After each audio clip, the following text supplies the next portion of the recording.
Let's do this. The Cult of Hockey podcast by the faithful and for the faithful. I'm David Staples of the Edmonton Journal, and I'm here tonight with Bruce McCurdy. Hey, Bruce.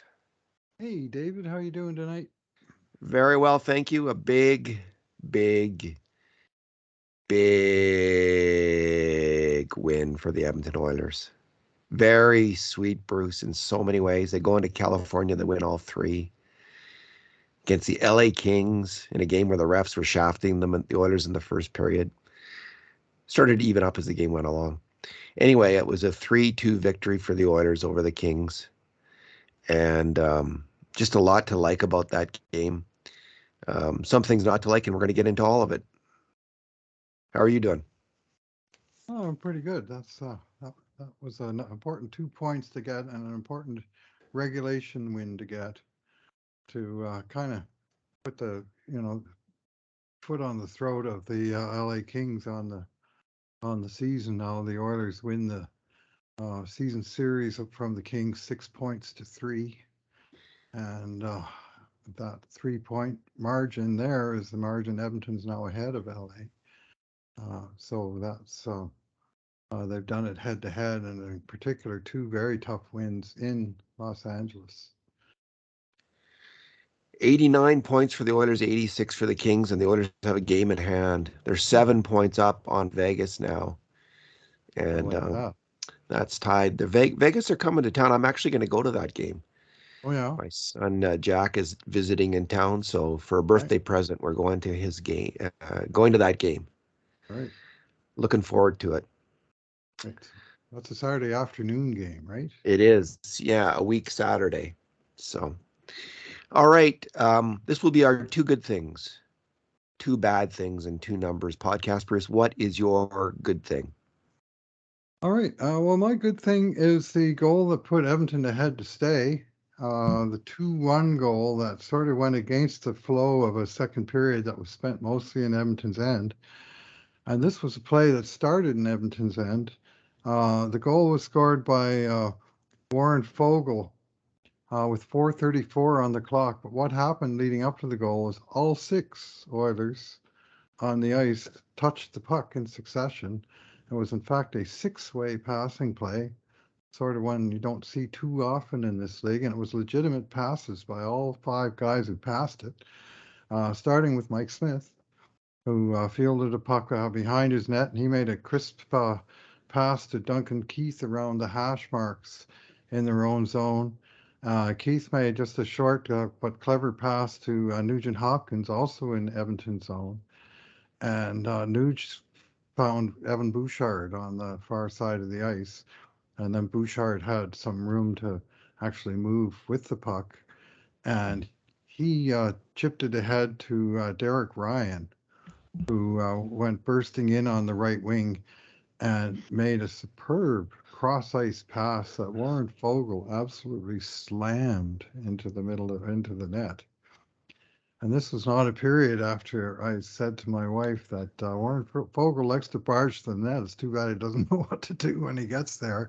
And he put the lie to me, and rightly so, because he sure knew what to do that time. He just ripped that one and passed quick and in. It was a 10-second span from 4:44 when Smith fielded the puck to 4:34, where six Oilers and zero Kings, including Quick, ever touched the puck in that whole sequence. The click, bam. That was Ryan's second really nice pass of the game. He had set up Evander Kane in the first period with a very... Bouchard had kicked that one off too, I think, with a pass, and then Ryan made this diagonal dart over to Kane, who put it on net. Yeah, Foegele, Bruce. I did a post just today or yesterday, I can't remember which day, on Puljujärvi's trouble cashing in on grade A shots. There's only one forward on the Oilers who's having more bad luck on his grade A shot. So a grade A shot usually goes in 20% plus times, usually on average about, I can tell you exactly heading into this game, 24.3% of the time, the grade A shots that we have counted this year have gone in. So Puljujärvi's at 16%, which is not... Anyway, and he had a great shot tonight, an absolutely great shot, and he didn't score. And Foegele, He went into the game at 14.5% Wow. of his grade A shots going in. So he's had a lot. He's had, let me see, 62 grade A shots, Bruce, and he's only scored on 9 of them. Now he's got 10 on that grade A shot. That was a 5 alarm. That was a fantastic finish. It It, was. it He was would good. be, yeah, Fogel should have about 15 goals, um, if he was on average. So good to see him score. Nice play by Warren Fogel. By the way, the grade A shots in the game were 14 to 12 for the Kings. But when it came to 5 alarm shots, which we figure are about 33% of the time plus going in, it's equivalent of having a breakaway chance. And it usually includes like one-timers shots right in front of the net, or rebounds come to you right in front of the net, those kinds of plays. Team The Oilers had pass. 8. Yeah, or a pass. The Oilers had 8 and the Kings just had 6. So it was a fairly close game overall. Mike Smith had another really strong game. But my good thing, Bruce, is the way the Oilers closed out that game. So after the Kings scored at 13:01 of the third period to make the game 3-2, it was looking a little grim. We're all probably getting that feeling, here we go again. The Oilers are going to give up another third period lead. But I thought after that, everyone picked their play up a notch. Everyone's puck management in the Oilers zone got a little bit better. Everyone's defense got a little bit crisper. McDavid flattened someone behind the net. Draisaitl held the puck in his own zone, made some really solid passes, and it was fantastic. There was only one more really great shot for the LA Kings. That was with 1:43 left when they made a diagonal pass down for the one-timer, and Smith made the save. The great play kind of culminated in the last 30 seconds of the game when the Oilers won the puck and kept it in the LA end. Hyman, Draisaitl, and McDavid forechecked the Oh, snot out of the Kings. It was it was a thing of that beauty. was perfection. It really was. It was a thing of beauty. But it was part and parcel of what we had been seeing building. The Edmonton Oilers getting a lead, and for 10 minutes, at least, for 13 minutes, playing really great hockey, really great defensive hockey. We haven't seen that enough for me to have a lot of confidence in this team in the playoffs being able to hold leads. And it's absolutely critical that they develop this, that they focus on this, that they get this down, they make this happen. In the end, they made it happen tonight. So Yeah, that last 42.4 seconds was as good as it gets. I mean, who needs an empty net goal when you can do what they did there? The other team couldn't even pull its goalie. Draisaitl won the face-off at center ice to CC to Nurse. He chipped it up to McDavid. He chipped it up without icing it up the boards. Draisaitl was able to get in the corner, and then Zach Hyman went to work. And twice Hyman circled behind the net and held the puck in the corner, and McDavid and Draisaitl ably supported him, and the defense never had anything more to do with it. In fact, I don't think the puck ever got above the dots in LA's territory in the last 30 seconds. It was just locked down there, and sweet. that's absolutely beautiful to watch with a 1 goal lead and that clock ticking. I should add that in those 13 minutes when the Oilers shut them down, they didn't actually park the bus. They had 4 grade A Mhm. chances themselves to 1 for the Kings, and 2 of those were at even strength. There was McDavid's pass to Puljujarvi in the slot, Yep. and then a great heads-up pass from Smith that kicked off a breakaway sequence with Fogel putting it to Ryan, who went in on a break. The So pen, and they got a penalty. Yeah, that's right. So great sequence overall for the Edmonton Oilers. Bruce, what is your bad thing? yeah, I got to go to the 1-1 goal early in the second period. Edmonton played, I thought, really well in the first period. They held LA to 4 shots. They scored a goal, a well-earned goal by McDavid, and they had the best chances by far to add to that lead. Quick made some good saves. Then early in the second period, Hyman got high stick, and they drew a 2-minute power play. And you're thinking, oh, this would be a good time, make it 2-0. And instead, the power play immediately falls asleep and gives up a shorthanded goal, and the whole period of work was basically undone in sort of 5 to 10 seconds of weak hockey. You know, like they lost uh, possession in the LA zone that came out. Uh, Tyson Barrie went back. Only one forward came back with him. Philip Deneau was all over Barrie on the forecheck, and he was able to win the puck free to Trevor Moore. Trevor Moore, yes. And he was Leon's man, and Leon just took a terrible angle to him. Like Yeah. he looked like he did not look like a defenseman, as you said in the notes, and you were Yeah. absolutely correct in that assessment. He did not look like a defenseman. He looked like a forward trying to get on the offensive side of the puck. But better to do that when you actually have the puck, which he didn't.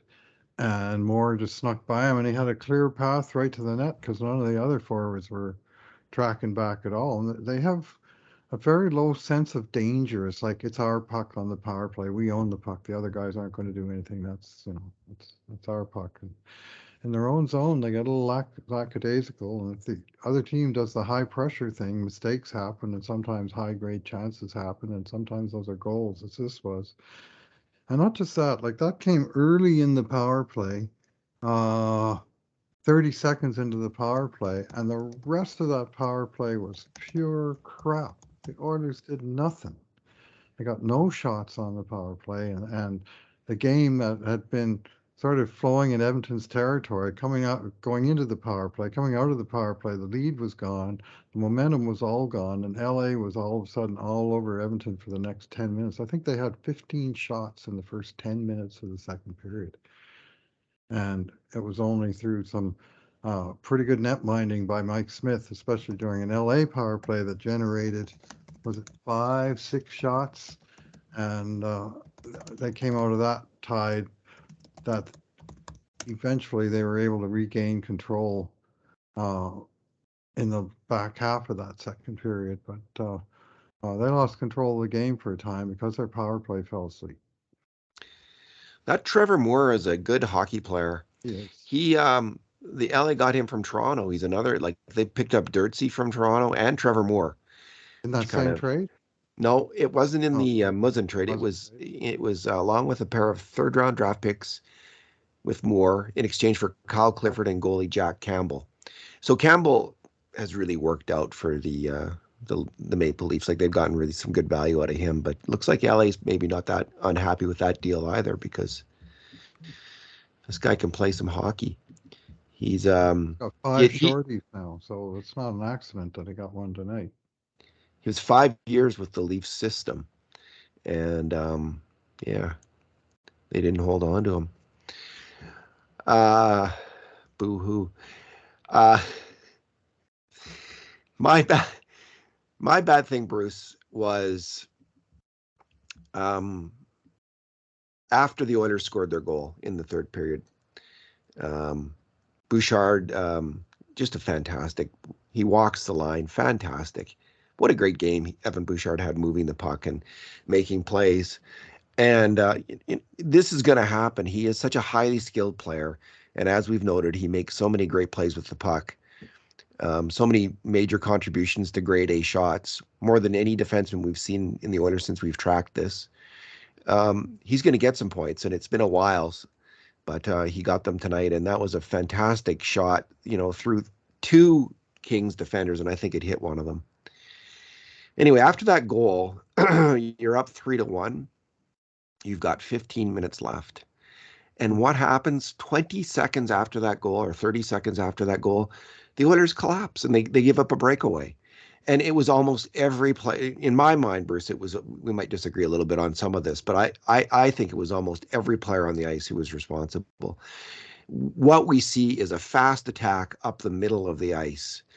And when you're protecting lead, you've got to shut down that kind of speed through the middle of the ice, attacking your defenseman.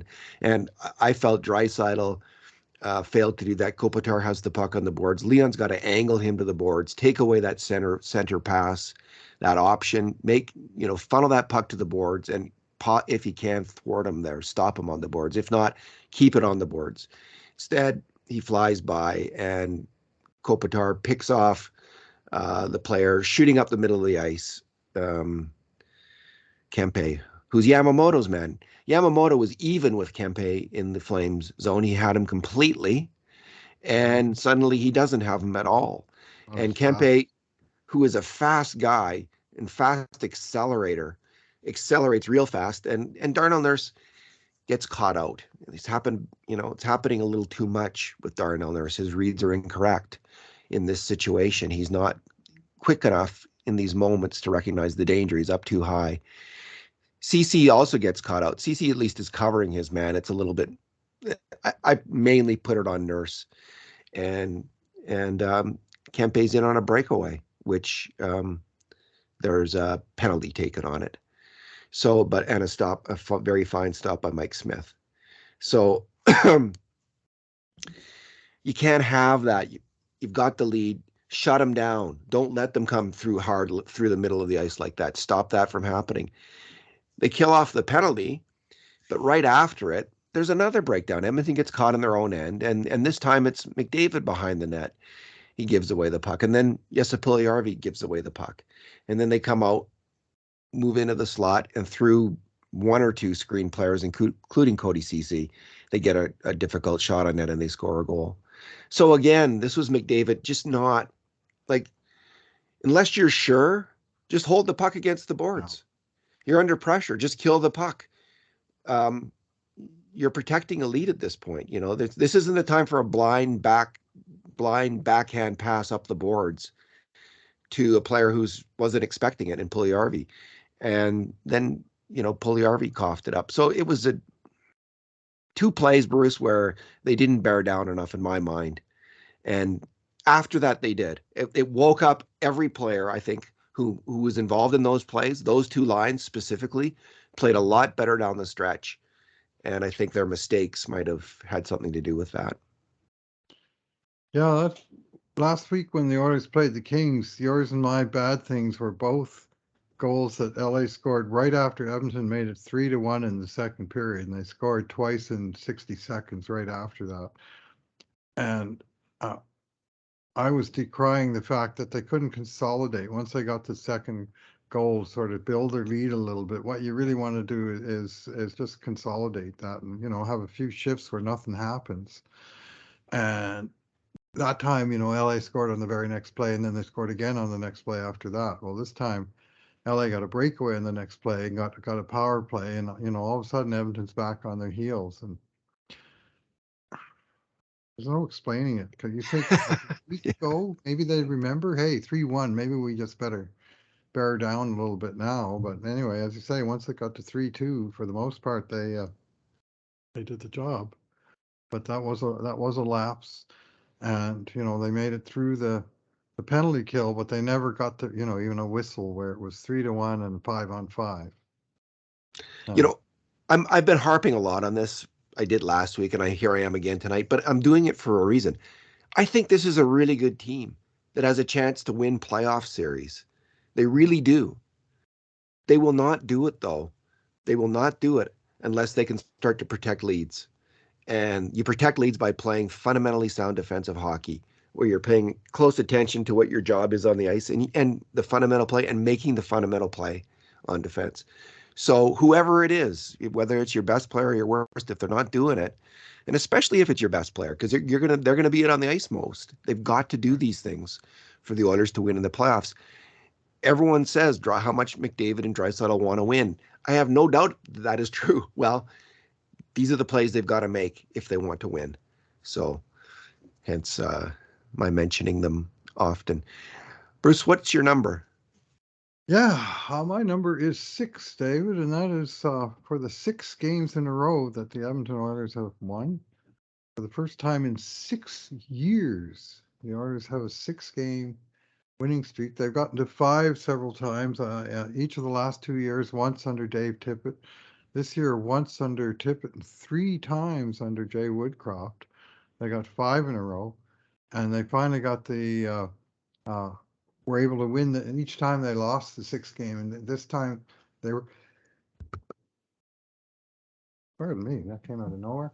I was going back to see the last 6 game winning streak that they had, which was in Connor McDavid's rookie season of 2015-16. And oddly enough, it occurred during the lengthy span that McDavid was injured with his broken clavicle in early December of 2015. They beat Boston 3-2 in a shootout. They beat Dallas 2-1 in overtime. They beat Buffalo. They beat San Jose 4-3 in overtime. Against the Rangers, this was Glenn Sather night. I was at this game, and they blew 3-1 and 5-3 leads, but came out in top 7-5. And then all that time they were using Anders Nilsson, the Swedish That's a long time giant ago. Swedish goalie monster. That was his season here. And then when they played in Boston on the Monday, Cam Talbot got to start, and he was absolutely fantastic. And the Oilers stole the game in overtime in Boston for the 6th win in a row. But they quickly lost the next 3 in a row and 7 of the next 8 to get back the 6 wins they got. And of course, this was a team that was well under 500 for the season. But for a little while, they had lightning in a bottle, and boy, were they catching a lot of breaks and winning a lot of tight overtime games. But when you think about it, the current streak, they won 3 of these 6 games in gimmick time as well, right? They beat the Kings Yeah. the shootout. They beat the Blues in overtime. They beat the Sharks in overtime. But they were able to find a way to win those games. And you always got to have a little bit of luck. No team's going to win 6 in a row, 5-1 or something, right? There's going to be tight games. But it's nice to get through that sort of imaginary wall at 5 and to extend that winning streak, and at a time of the season where it matters so much. They've gone from being sort of very tenuous playoff position. At one point, they were 53% to make the playoffs, but they were the 9th favorite in the West. So there were 8 teams that had better odds than they did. So not exactly a comfortable spot. And now they're up well into the 90s. I'm sure after today it'll probably be pushing 95 tomorrow, and win 6 games in a row. That'll happen. The thick of a playoff race. So a hugely great time to come up with a streak like that, 12 points in 6 games. And Bruce, they have 618 points percentage. I understand that the 618 points percentage is a kind of a 618 is a special number in some way. What is that? It's a golden ratio. 0.61803387 8979 3238. Yeah, it's a wonderful number. That is the ratio of consecutive Fibonacci numbers. They converge towards the golden ratio, and it can be expressed as 0.61 or 1.61. They kind of work. Each ratio is the same one to the next. 1.61 to 1 is the same as 1 to 0.61. It is a wonderful bit of number theory and beautiful structure. So I'll take your word for it, Bruce. Wonderful to behold. I've spent a lot of time on that one. Hard to explain in 50 words, though. Fair enough. I heard about it the other day. I heard someone saying that the ideal, in terms of female perspective of males, the ideal waist to shoulder ratio is that number for women's perception of men. So the Jay Woodcroft. Go ahead. You have an addendum to the golden mean? Well, yeah, I do. Because I have 89 of a possible 144 points. And 89 is a Fibonacci number, and 144 is also a Fibonacci number. They're consecutive one to the next. So the ratio between those two, 0.618, is bang on. Since Jay Woodcroft took over now, 29 games, 40 points, 690 point percentage. Is that accurate? Maybe I've got to go a little further ahead. Is it 29 games that he's done? Do you recall? He came in at after game 44, so he's done No, 28 games. it's 28 games. So they have Yep. 28 games and 40 points Yeah, and a he's 12 games over. 7-14. 7-14. 19, 7, and 2, isn't it? Correct. 19 Nice. wins in 28 games. Good for you, Jay Woodcroft. Good for you. Are you in the And it's school great. of sign Jay Woodcroft now Absolutely. school? I'm in the sign Jay Woodcroft when the time is right. Uh, but now would be fine. I think, he's shown, uh, take the interim tag off him. On the other hand, if you got a good thing going on, the time to sign the guy is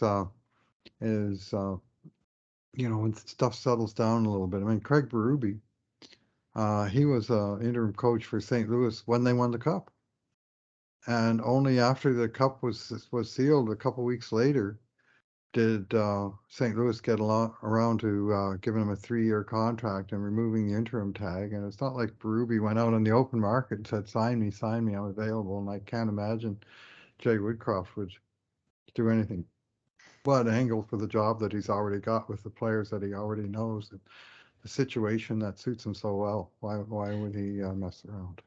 Well, that's it. I mean, it's not like I don't see the imperative. Like some people are getting up in arms about this. I have noticed that, and I like I don't want to be superstitious, but you got a good thing going here. Why screw it up with a long-term contract? Like, if this is working, go with it. You'll probably still have every intention of signing Jay Woodcroft and every ability to sign him, no matter what happens here. So I'm not that. I'm come see, come saw with that. Whatever happens is fine with me. I can see waiting because again, you do have something good going. So if it's not broken, don't fix it. Bruce, my Well, it's numbers are. not Go like ahead. he's going to become disincentivized, though. Yeah, well, that's true too. Not like he's Zach Cassian signing a contract season and suddenly the hunger is a different matter. I Indeed. don't see that happening with this guy. I think he is going to be a good coach for a very long time. I think so too. Uh, my number, speaking of hunger, is from a hungry stats, block shots. Hmm? The team leaders today were Cody Ceci with 5 and Darnell Nurse with 6. They're the top pairing on the Oilers. They did not have a perfect game. We talked about a big mistake they made in the third period earlier, but they played good games and tough games, hard games. And I think that shot, that stat, kind of epitomizes the work they did in the tough areas, blocking shots. It's a painful task. Takes a lot of guts to do that, and they both did it and got the job done tonight. The Oilers really need these two to excel defensively. A lot is asked of them to face the top competition of the opponents every single night, and they hang in there. They're not killing it. They're not shutting it down. They're hanging in there, and they hung in there tonight. I'm going to suggest, and that block shot numbers is indicative of that. Yeah, CC's pretty good at being in the lanes and kind of being in the way. And he's not like going to take guys out with heavy hits, but he's going to join the battle and he's going to win his share, and he's not going to give up a whole lot for free. He gets beat, but he's not. He's not. He gets beat usually from pretty good position, and you fill the lanes. If your pucks are going to hit you, and what the block shot stat doesn't show, in my opinion, is it doesn't show the shots that aren't taken because you're in the lane. Right? It shows the ones that hit you because Yeah, you're in the guys that are constantly filling the lane that are changing, the other team's plan. I can't shoot because there's a guy there. I got to pass it off. I got to pass it off. And when you have a team that's consistently in the lane, sometimes you see a whole lot of those perimeter passes and not many shots. So so Cece got a lot of criticism in both Ottawa and Toronto. He went to Pittsburgh last year and he got a lot of praise. The general consensus in Pittsburgh is this is a good hockey player.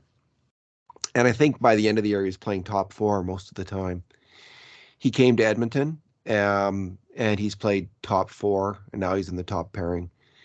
And Bruce, I'm going to say that he's a different player than Adam Larson. He's not as good a defender as Adam Larson. He's not as physical, but he's as good a player overall as Adam Larson, in my estimation, because he brings a bit more on the attack than Adam Larson ever brought. He's a better puck mover, better shooter. So Got when you 25 points. yeah, when you average it all out, when you weigh in all the factors, he's as effective a hockey player as Adam Larson. And that's a shock to me that the Oilers were able to go on the market and replace Adam Larson with a player as effective, though in a different way, than Larson. Wasn't expecting that, so kudos to the scouting staff, whoever that was on the scouting staff. I don't know who was the exact person who said, this is our guy, or if it's more of a group decision, it might be that. But whoever that is, good work. He has really come through for the Edmonton Oilers this year. Um, Probably, I think, their best defenseman overall. I saw him as being a 4-5 guy coming in, where he's either going to be a good support player on the second pairing, which is where he started out, or else being the main man on the third pairing. And that's a player you can afford at $3.25 million, even your number 5, if he's capable of moving up. Yeah, What I did not see was CC becoming a mainstay on the first pairing. So, which he has been now more or less since Woodcroft and Manson took over. They put those guys together. Tippett had experimented with them a little bit, yeah, but Manson and Woodcroft have gone Nurse Cece pretty much the whole way, and they face a lot of toughs. And some nights their stats don't look that great, but they play the big minutes, and they allow the Barrys and the Bouchards to play a little bit softer competition. And last game it was or 2 games ago it was Barry and Kulak that were ripping up the Ducks, and tonight it was Bouchard that was ripping up the Kings. And in part because those guys didn't have to play against as much against the top line guys. And Bouchard had a good game tonight, didn't he? didn't he? Yeah, the kind of game we were hoping you would have consistently this season, like honestly, right? And he's having it now. He had a little easier minutes though, perhaps than when he was struggling earlier on. They played him with Nurse for a while, and that didn't turn out very Yeah. well. It's interesting, Bruce. I think actually, I mean, this is obviously going to be a huge challenge these next 6 games for this defensive group.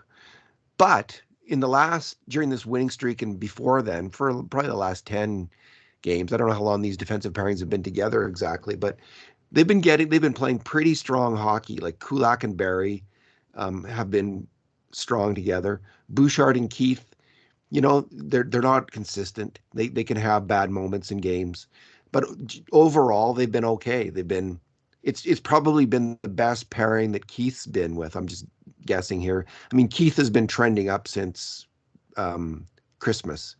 He's been playing better, and I think he's continuing on with that. He's looking better and better, and he's leaking fewer grade A shots against than he did.